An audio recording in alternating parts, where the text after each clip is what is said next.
Ask the heir. I'm out. That was the text I sent my mother the day she asked me, with zero irony, to cover her mortgage. Not a hello. Not a how are you. Just a Venmo request for $1,450. And after what she and my brother had pulled just a week earlier? It felt like getting punched in the gut by someone who already pushed you off a cliff. Flashback, 1 week earlier. I walked into the house with a still warm lasagna, thinking it was just dinner.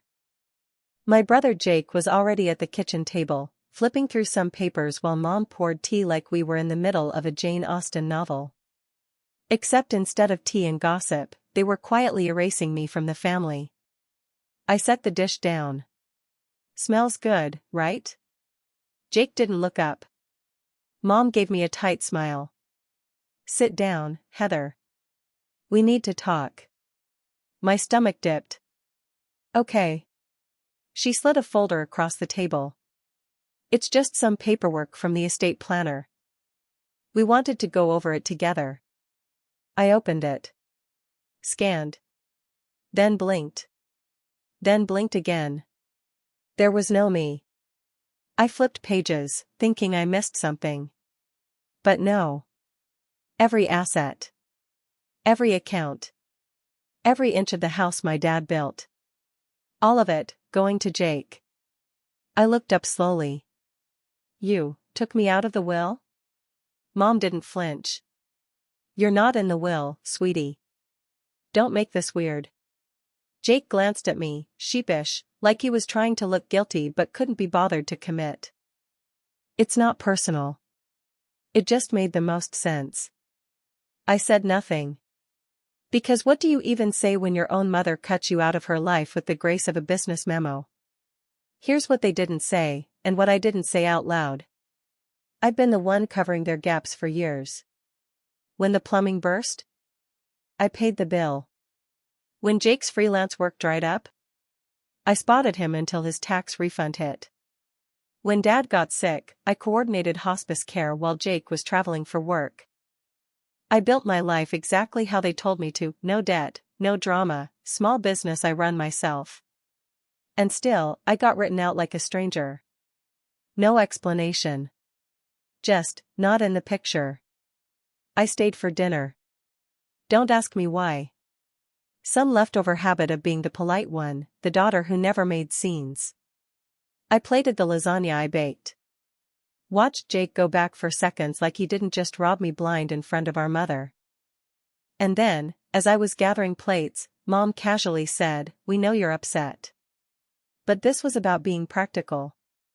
Jake has a family. You don't." She said it like that.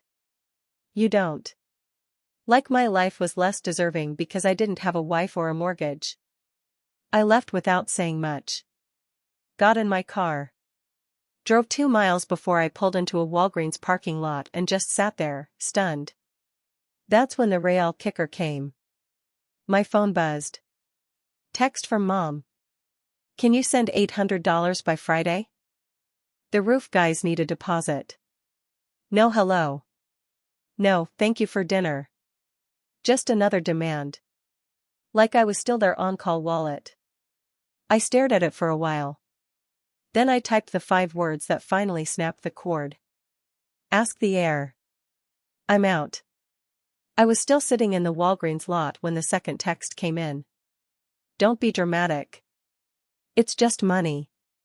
Just money. I looked out at the empty strip mall and laughed. Not because it was funny, but because it was so on brand. I almost admired the consistency. They took me out of the will, and now they wanted my help paying for the house I wasn't inheriting. I didn't go home.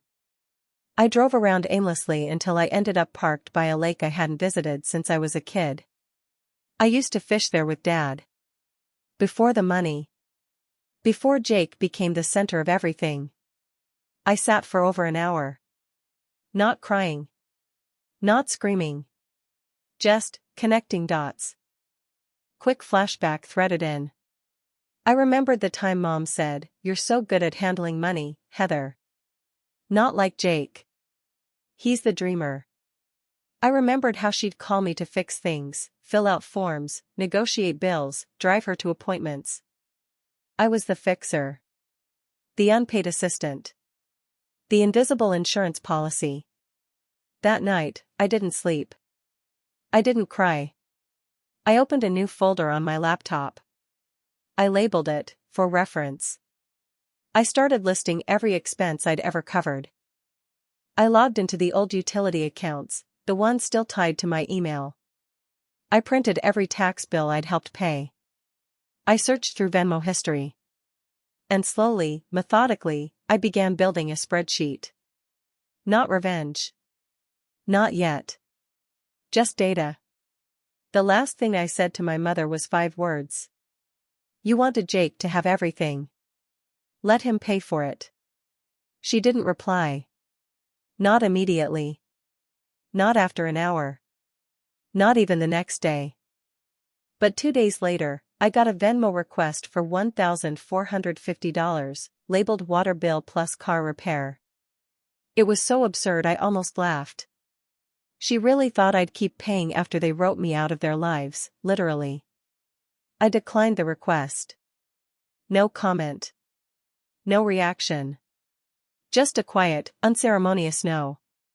And then I vanished. Not in a dramatic way. I didn't block anyone or announce it with a "taking time for me" post. I just faded out.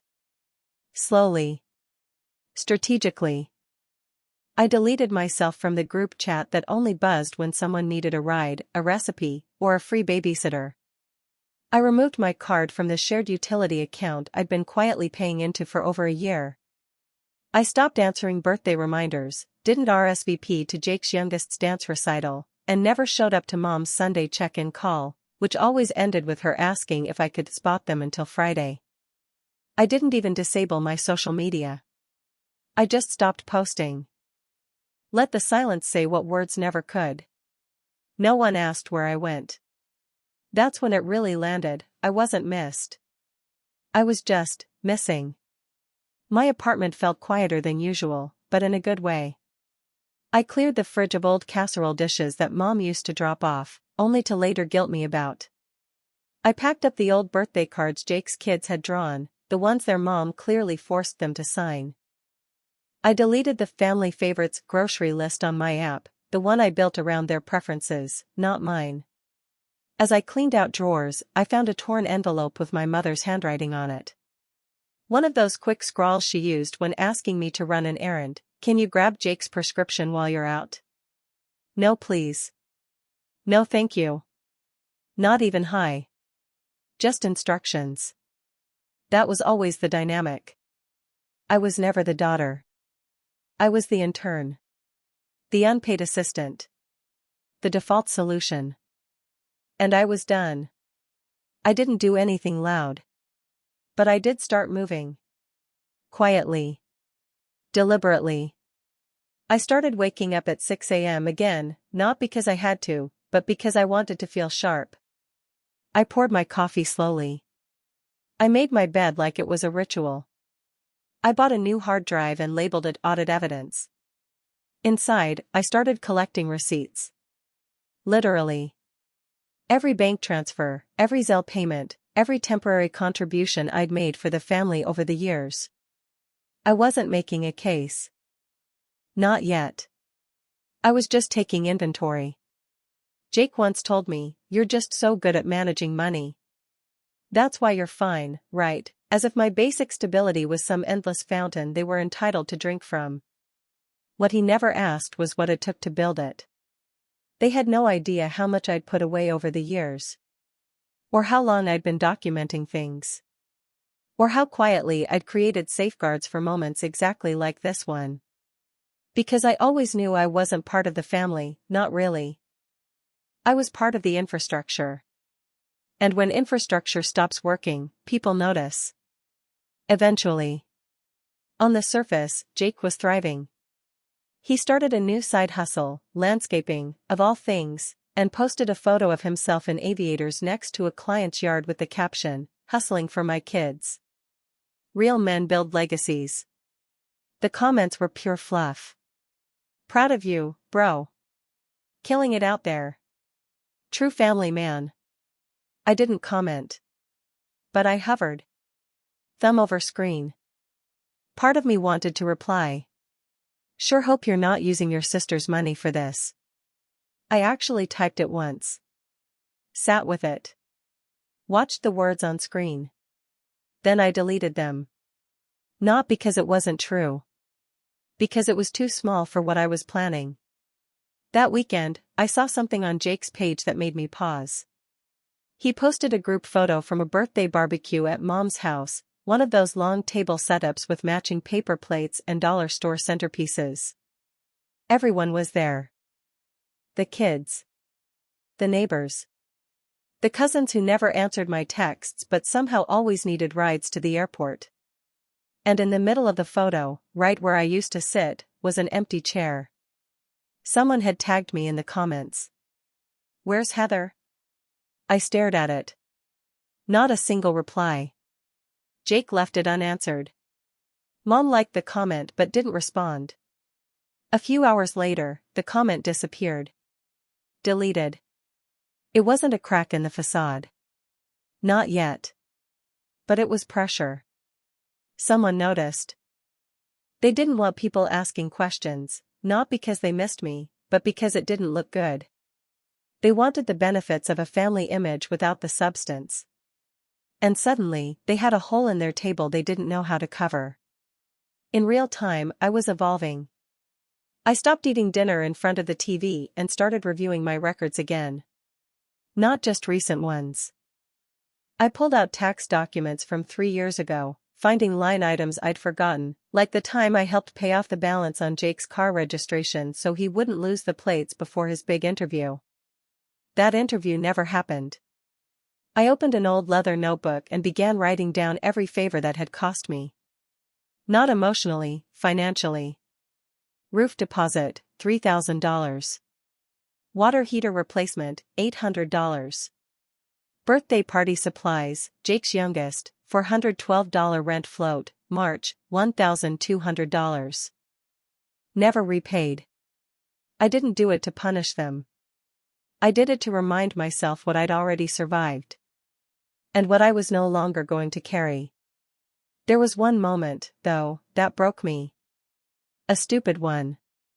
I was scrolling through Mom's calendar. I still had access because she never changed her Google settings, and saw my name.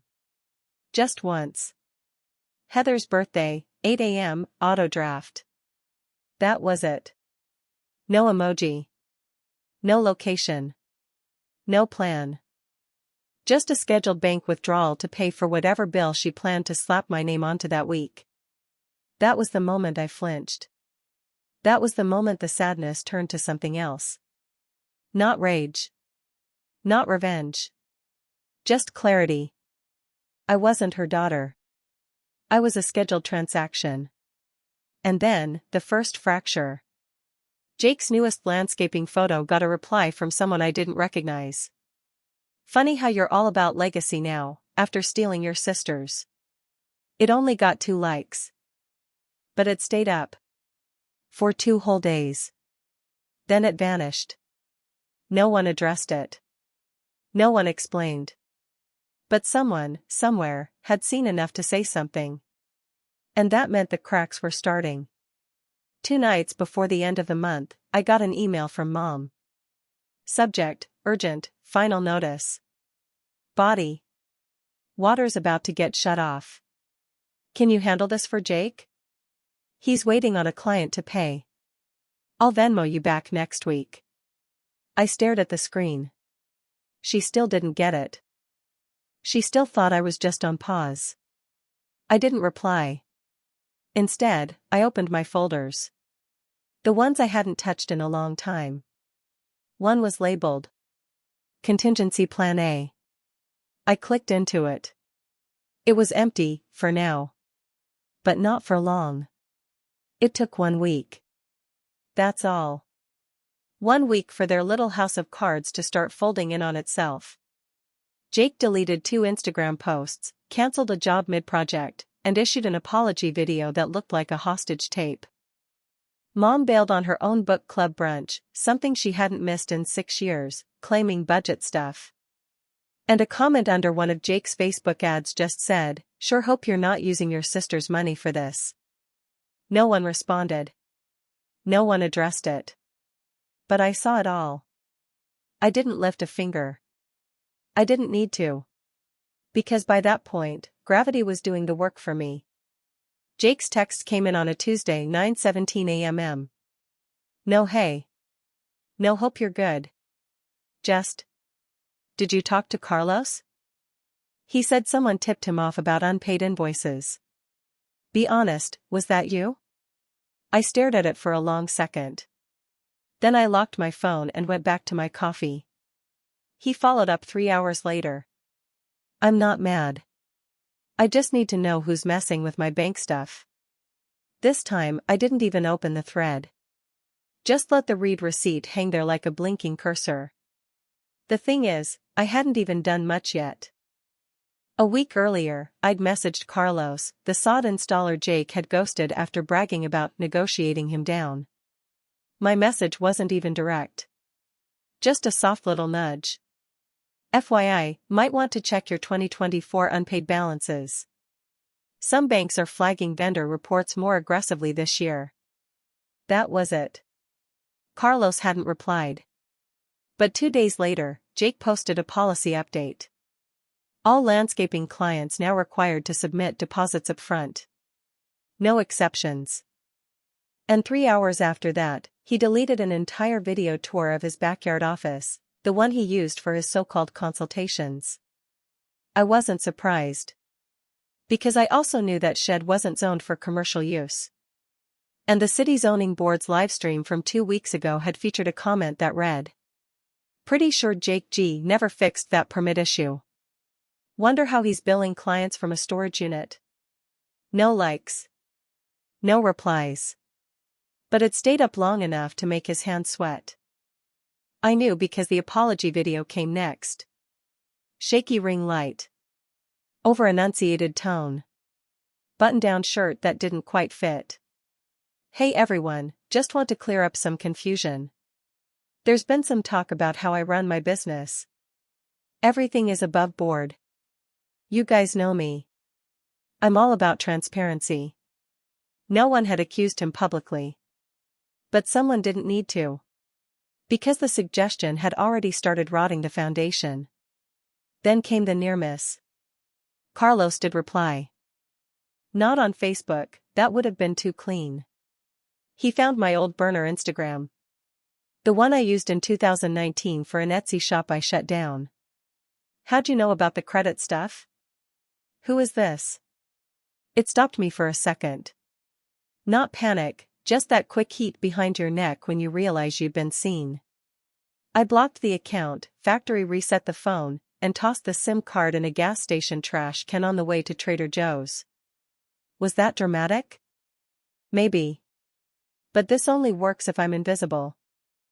Almost got sloppy. Won't happen again. Meanwhile, Mom's Buick, the one she'd left to me in the will but kept driving, got posted in a local Facebook group. Someone had snapped it parked halfway up on a sidewalk near the library with a caption that read, "Whose car has been blocking this walkway for 3 days? Kinda rude." Comments piled up. "Looks abandoned." "Library Karen strikes again." And then, right in the middle of the thread, "Isn't this Jake's mom?" Yikes. That one got 5 likes before disappearing. I checked the thread later. The post was still there. But the comment? Gone. I pictured Mom frantically messaging the admin, trying to get it down, clutching her mug of instant coffee while blaming inflation for her embarrassments. That image stayed with me all day. I made one small public move. It wasn't loud. Just intentional. A friend invited me to speak on a Zoom panel, financial boundaries, resilience, and saying no without guilt. The event streamed to Facebook Live. I showed up in a tailored navy blazer, clean makeup, high bun, camera angled to show the sleek bookshelf and abstract print behind me. When my turn came, I kept it simple. Sometimes, your generosity becomes someone else's crutch. You stop offering help, and suddenly they limp. Then I smiled. Paused. And added. Eventually, you have to shut down the ATM. Not out of spite. Just to see if they remember how to earn. The moderator chuckled awkwardly. I wasn't joking. Danielle, Jake's ex, bumped into me that weekend at a farmer's market. She looked better than she had in years, fresh curls, new nose ring, holding an iced matcha with lavender foam. We made small talk. The usual. She didn't mention Jake. But as I turned to leave, she leaned in. Whatever you're doing to them, keep going. I didn't flinch. Just said, doing what, and kept walking. That night, in the muted family group chat, which I still had access to, because no one had updated their settings, I saw something that made me pause. Aunt Sherry had posted a screenshot of my panel. Caught this on Facebook, Heather did great. 2 minutes later, Mom replied. She should have told us.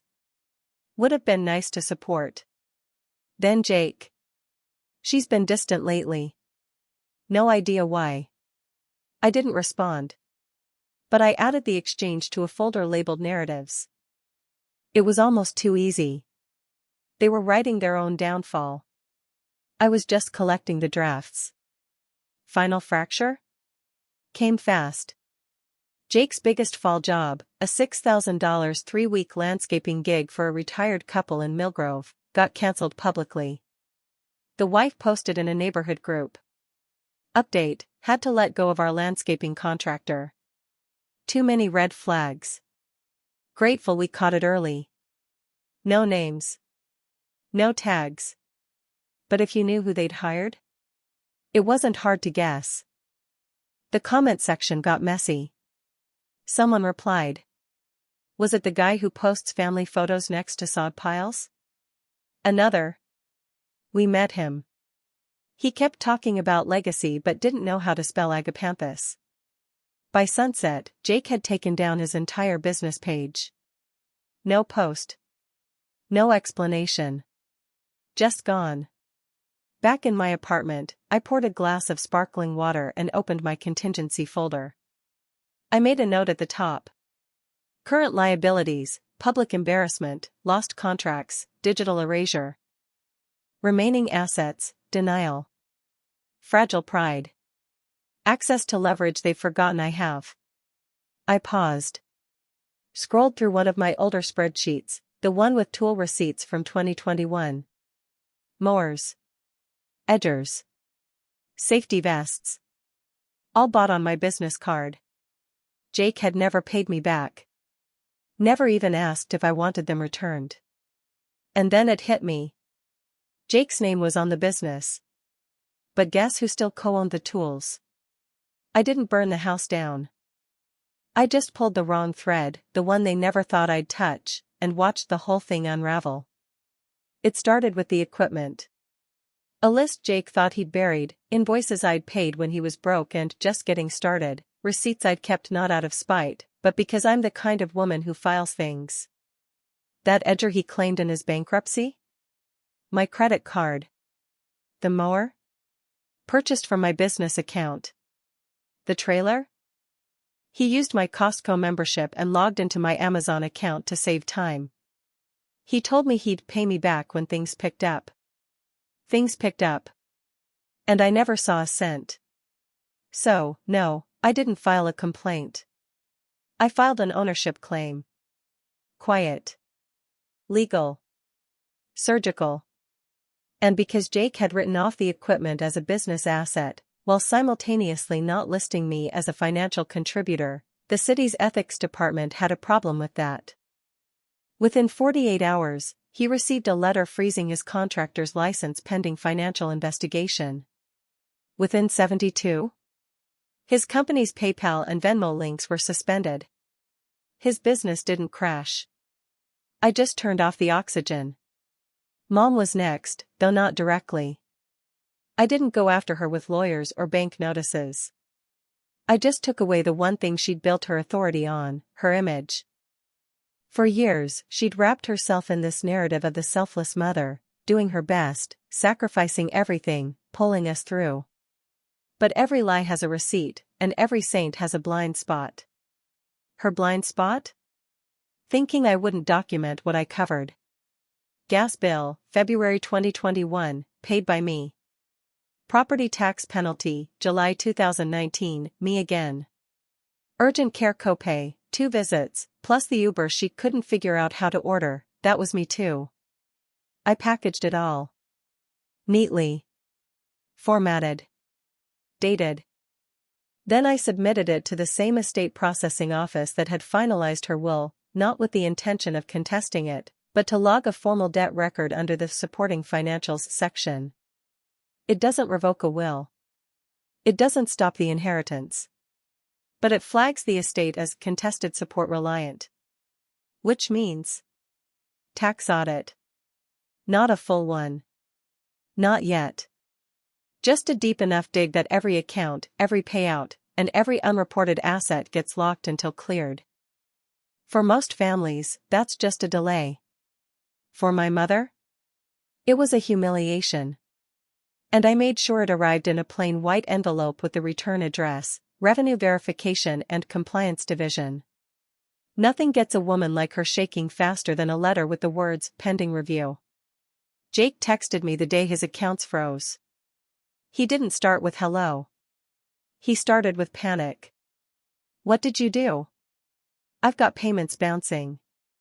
My license is flagged. You need to fix this. I stared at the screen, almost amused. Fix this? I didn't break it. I just told the truth, finally. Then came the follow-up. This affects Mom too. She's losing access to the account. You're punishing everyone. That part almost made me laugh. Like I hadn't spent a decade quietly being punished for existing with a spine and a memory. No apology. Just blame. Just more panic. So I finally wrote back. You didn't ask to be the favorite. You just cashed the checks like you earned it. Now pay your own bills. Then I blocked him. The final showdown came earlier than I expected, and more public than I would have liked. Walgreens parking lot. Middle of the afternoon. I was buying allergy meds and a protein bar. I hadn't brushed my hair. I wasn't wearing makeup. But somehow, that made it better. Because when Mom pulled up, already huffing as she stepped out of her dented Buick, I didn't flinch. We need to talk, she said, standing 2 feet from my driver's side door like she had authority over my time. I didn't respond. She tried again. You did this. Don't pretend you didn't. Jake's business is destroyed. The account's frozen. My friends are asking questions I don't have answers for. Still, I said nothing. Let her fill the silence with her unraveling. Finally, I turned to face her. You only cared when I stopped being useful. That stopped her. What? I stepped closer, not to intimidate her, just to make sure she heard every syllable. You didn't lose a daughter, Mom. You lost your safety net. And now you're just scared because no one's left to clean it up for you. There it was. That flicker of recognition. The one she tried to suppress with another accusation, but the truth had already landed. I got in my car. Closed the door. And as I drove away, I didn't feel powerful or angry or vindicated. I just felt done. 2 weeks passed. Then came the ripple. Word got out that Jake was applying for jobs. Not landscaping gigs, those had dried up. Real jobs. Desk jobs. With resumes and references. A friend forwarded me one. It was a local property management company, one I'd consulted for the year prior. The hiring director? Still had me saved in her phone. She'd texted. Hey. Your brother applied here. Wanted to give you a heads up. Anything I should know? I didn't answer right away. But 3 days later, Jake posted on Facebook. Taking time to reflect. Sometimes doors close so you can knock on new ones. Sure, buddy. Sometimes they close because you set the building on fire. The audit slowed down. That's how they work, death by paperwork. But I didn't need the outcome.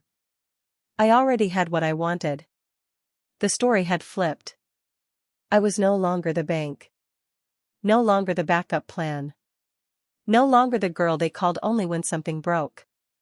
And they? They were exposed. Not to the world, just to themselves. But that's the worst kind of spotlight. I passed their house one day. Not on purpose, just traffic detour. There was a for sale sign out front. Faded shutters. Grass uncut. No new paint. The kind of listing that screams distress sale without saying the words. I didn't stop. I didn't slow down. I just noted it and drove on. Somewhere between my old life and the one I rebuilt in silence. Later that night, I logged into my files one last time. Opened the final folder labeled Invoice Settled. Inside? A single document. One line. Black ink. Debt acknowledged. No further action required. I didn't smile. I didn't cry. I just closed the laptop. Because that's the thing about revenge when it's done right. It doesn't need applause. It just needs to work.